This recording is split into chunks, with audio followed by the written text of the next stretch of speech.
एक बार लीसा ने अपने हस्बैंड को मारने की साजिश रची। उसने उसे सी में शार्क के पास जंप करने के लिए कहा। लीसा को लगा कि उसका हस्बैंड हार मान जाएगा और वो उसकी करोड़ों की प्रॉपर्टी अपनी कर लेगी। लेकिन जब वो खुश होकर हंस रही थी तभी उसका हस्बैंड पानी से वापस ऊपर आ गया। ये सब सिर्फ एक प्रैंक था। लीसा ने हार नहीं मानी। उसने फिर कहा, अगर तुम मुझसे लव करते हो तो उस क्लिफ से जंप करो। लीसा का हस्बैंड बिना हेजिटेशन क्लिफ पर चढ़ा और वहां से नीचे जंप कर दिया। इस बार लीसा को लगा कि उसका प्लान सक्सेसफुल हो गया क्योंकि उसका हस्बैंड वापस नहीं आया। लीसा खुश होने ही वाली थी कि उसे रियलाइजेशन हुआ कि वो वहां अकेली थी। उसने कभी ड्राइविंग नहीं सीखी थी और आसपास कोई ह्यूमन नहीं था। उसने हेल्प के लिए फोन निकाला लेकिन वहां नो सिग्नल था। लीसा पैनिक करने लगी और मदद के लिए चिल्लाई, लेकिन वो जगह पूरी तरह खाली थी। उसने रोना शुरू कर दिया लेकिन रोने से कोई फायदा नहीं हुआ। इस बीच उसकी बोट पानी में ड्रिफ्ट होने लगी। लीसा ने खुद बोट चलाने की कोशिश की लेकिन उसकी खराब ड्राइविंग से बोट स्पिन करने लगी। घबराहट में उसने बोट की निकाली और गलती से उसे रिवर में गिरा दिया। कुछ देर के लिए बोट रुकी लेकिन फिर ड्रिफ्ट करने लगी। लीसा ने देखा कि बोट वाटरफॉल की तरफ जा रही थी। उसने खुद को बचाने के लिए बोट के पीछे जाकर जंप करने का सोचा लेकिन तभी उसे याद आया कि उसे स्विमिंग नहीं आती। तभी उसने बोट पर पड़े स्विमिंग रिंग को देखा। उसने जल्दी से उसे पानी में फेंक दिया लेकिन बाद में समझा कि स्विमिंग रिंग ऐसे यूज नहीं होता। अब बहुत देर हो चुकी थी और लीसा ने अपनी बैड लक को ब्लेम करना शुरू कर दिया। बोट तेजी से झरने की ओर बढ़ रही थी। लीसा के पास कोई और ऑप्शन नहीं था। उसने भगवान से अपनी जान बचाने की प्रार्थना की लेकिन अगले ही पल बोट झरने से नीचे गिर गई और बहते पानी में ड्रिफ्ट होने लगी। सौभाग्य से लीसा किनारे तक ड्रिफ्ट करके पहुंच गई। अपने बैग में रखे फोन को देकर उसने फिर से हेल्प के लिए कॉल करने की कोशिश की लेकिन बदकिस्मती से वहां भी कोई सिग्नल नहीं था। लीसा को गुस्सा आया और उसने थोड़ा रेड वाइन पी लिया। फिर उसने खुद को काम करने के लिए सीवीड मास्क भी लगाया। कुछ देर आराम करने के बाद उसे एहसास हुआ कि अगर वह यहाँ रुकी रही तो भूख से मर जाएगी। इसलिए उसने जंगल में जाकर सर्वाइवल का फैसला किया। लेकिन जैसे ही उसने कुछ कदम बढ़ाए उसे जमीन पर जानवरों के फुटप्रिंट्स दिखे। जब उसने नजरें उठाई तो उसने देखा कि सामने एक डॉग बेयर पानी पी रहा है। लीसा डर के मारे कांपने लगी और वहां से भागने का सोचा। जैसे ही उसने एक कदम आगे बढ़ाया डॉग बेयर ने उसकी तरफ मुड़कर तेजी से आना शुरू कर दिया। लीसा डर कर भागने लगी लेकिन उसके दो पैर 4 पैरों वाले जानवर से तेज कैसे भाग सकते थे। जल्द ही वह गिर गई। जब डॉग बेयर उसके करीब आने लगा तो लीसा ने जल्दी से अपने शूज उतार कर उसकी तरफ फेंक दिए। उम्मीद से परे वो डॉग बेयर अजीब निकला। उसे लीसा के पैरों की स्मेल इतनी पसंद आई कि वह वहीं रुककर जूतों को सूंघने लगा। लीसा ने इस मौके का फायदा उठाया और वहां से भाग गई लेकिन असली खतरा अभी बाकी था। जैसे ही रात हुई जंगल का टेम्परेचर बहुत लो हो गया। खुद को बचाने के लिए उसने प्रिमिटिव लोगों की तरह जमीन में गड्ढा खोदने की कोशिश की लेकिन आग जलाने में नाकाम रही। उसे ठंड से बचने के लिए रैबिट की तरह कूदना पड़ा ताकि शरीर गर्म रहे। इसी बीच उसने जंगल में एक फरी चीज देखी। डर के मारे वह बिना कुछ सोचे भागने लगी लेकिन इस छोटे फॉरेस्ट में भागने के लिए ज्यादा जगह कहाँ थी। कुछ ही देर में वह जमीन पर गिरे ब्रांचेस से टकराकर गिर गई। जब लीसा होश में आई तो उसने पाया कि वही फरी चीज उसके पास खड़ी थी। लीसा ने देखा कि वो फरी चीज कोई और नहीं बल्कि एक प्यारा सा व्हाइट टाइगर था। व्हाइट टाइगर को भी समझ में आ गया कि लीसा भूखी है, इसलिए उसने उसकी अटेंशन खींचने के लिए जोर से आवाज लगाई और उसे पहाड़ों और पानी वाली जगह पर ले गया। वहाँ लीसा को जमीन पर बहुत सारे छोटे मशरूम दिखे। उसने बिना यह सोचे कि वे पॉइजनस हैं या नहीं उन्हें तोड़ा और कार्ड से काट दिया। फिर परफ्यूम से ठंडा करके खा लिया। हालांकि उसका टेस्ट अच्छा नहीं था लेकिन जैसे ही उसने खाया उसे चक्कर आने लगे। पता चला कि मशरूम्स जहरीले थे। सौभाग्य से मशरूम्स का पॉइजन बहुत स्ट्रॉन्ग नहीं था। लीसा पूरी रात सोने के बाद ठीक हो गई। अगली सुबह लीसा ने फिर से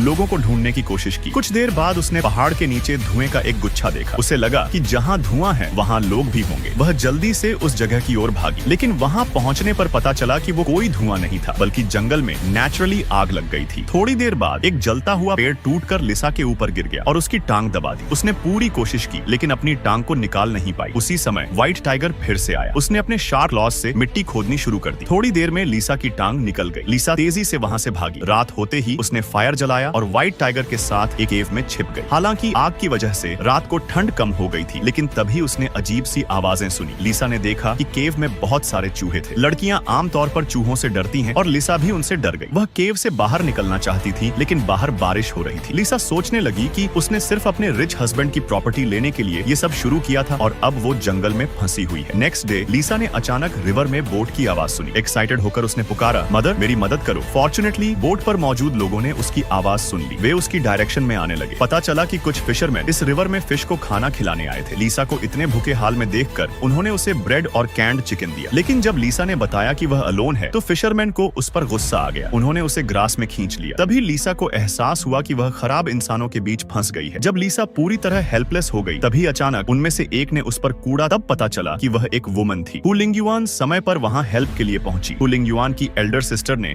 उस वुमन को वहां से बाहर निकाला, लेकिन तभी पीछे से एक बोल्ड थीफ उनका पीछा करने लगा। उसने उन पर गन से अटैक भी किया, लेकिन एल्डर सिस्टर बिल्कुल भी पैनिक नहीं हुई, जबकि लिसा डर के मारे सहम गई थी। दोनों बोट्स अब रिवर में थी। एक स्पीड और पैशन की रेस शुरू हो गई। जल्द ही एल्डर सिस्टर की बोट स्मोक से भर गई। सर्वाइवल के लिए एल्डर सिस्टर ने जल्दी से बोट को शोर पर स्टॉप किया और लिसा से जल्दी भागने को कहा। उस समय लिसा इतनी स्केर्ड थी कि वह बोट से उतरने को तैयार नहीं थी। मजबूरी में एल्डर सिस्टर ने लिसा को नीचे खींचा। जैसे ही वे वहां से भागे, एक बड़ा एक्सप्लोजन हुआ। एल्डर सिस्टर ने लिसा से कहा, जल्दी भागो, नहीं तो पीछे वाले खराब इंसान पकड़ लेंगे। लेकिन कई दिनों से हंग्री लिसा भागने की हालत में नहीं थी, बल्कि उसने अपनी एल्डर सिस्टर पर ब्लेम लगाना शुरू कर दिया। लिसा ने कहा, अगर आप नहीं होती तो शायद मैं सर्वाइव कर जाती, लेकिन अब अगर ये खराब इंसान मुझे पकड़ लेते हैं तो मैं बच नहीं पाऊंगी। इस पर एल्डर सिस्टर को गुस्सा आ गया। उसने लिसा को एक जोरदार स्लैप मारा और उसे कड़ी लेसन दी। मार खाने के बाद लिसा को आखिरकार समझ आया और उसने उसके साथ भागने का फैसला किया। फिर दोनों एक झरने के पास पहुंचे। वहां नहाते हुए उनके शरीर की मिट्टी धुल गई। इसके बाद पूरी टीम जंगल में चलने लगी। सौभाग्य से कूलिंग गार्डन को जंगल में जीने का तरीका आता था। उसने जल्दी ही कुछ बच्चे पकड़े और लिसा को एक स्वादिष्ट खाना खिलाया। फिर दोनों सोने चले गए। अगली सुबह बड़ी बहन ने जाल बनाने शुरू किए। उसने लकड़ियां इकट्ठा कर आग जलाई। उसका सोचना था कि बदमाशों का गैंग धुएं को देकर यहाँ आएगा, और जल्द ही वही हुआ। गैंग ने आते ही बड़े बहन के बनाए जाल में फंस गए। अगले ही पल एक बदमाश पेट में छेद होकर गिर गया। इसी समय गैंग के नेता को एहसास हुआ कि वह फंस गया है। बड़ी बहन ने लिसा को उनके साथ भगाने की कोशिश की। उसने पूरी ताकत से नाव को धक्का दिया, लेकिन जैसे ही कुछ गलत होता दिखा, लिसा ने जल्दी से नाव खींचने की कोशिश की, लेकिन इसका कोई फायदा नहीं हुआ। गैंग के बदमाश तुरंत पहुंच गए और एक गोली बड़ी बहन के सिर पर मारी। सौभाग्य से बड़ी बहन ने आखिरी सांस में नाव को पानी में धक्का दे दिया। लिसा ने उसे पकड़ने की कोशिश की, लेकिन डर के मारे कुछ कर नहीं सकी। जब उसने देखा कि लिसा भाग गई है, बड़ी बहन ने अपना सिर झुका लिया। उसने कभी सोचा भी नहीं था कि लिसा इतनी बेशर्म निकलेगी। लिसा नाव पर बैठकर वहां से चली गई और गैंग ने बड़ी बहन को जंगल में खींच लिया। गैंग के नेता ने अपने भाई को उसे टॉर्चर करने का हुक्म दिया, लेकिन बड़ी बहन डरी नहीं। उसने कहा कि उसके पास पहाड़ के देवता का संरक्षण है। अगर उसे नुकसान पहुंचाया तो गैंग के पूरे परिवार को श्राप लगेगा। नेता को यकीन नहीं हुआ, लेकिन जैसे ही बड़ी बहन ने आसमान की ओर झुककर प्रार्थना की, जंगल में हलचल शुरू हो गई। यह देखकर गैंग के लोग घबरा गए। इसी बीच लिसा, जो भाग गई थी, अचानक वापस आ गई। दोनों ने मिलकर सारी समस्याओं को हल कर दिया और वहां से भाग निकले। कहानी के अंत में लिसा ने अपने पति की संपत्ति संभाल ली और बड़ी बहन को धन्यवाद देने के लिए उसने उसे हर दिन बाहर ले जाना शुरू किया। 1 महीने बाद लिसा फिर से जंगल में आई और जिसने उसकी जान बचाई थी उसे व्यक्तिगत रूप से धन्यवाद दिया। तो कहानी यहीं पर खत्म होती है। लाइक सब्सक्राइब कर देना। मिलते हैं अगले वीडियो में।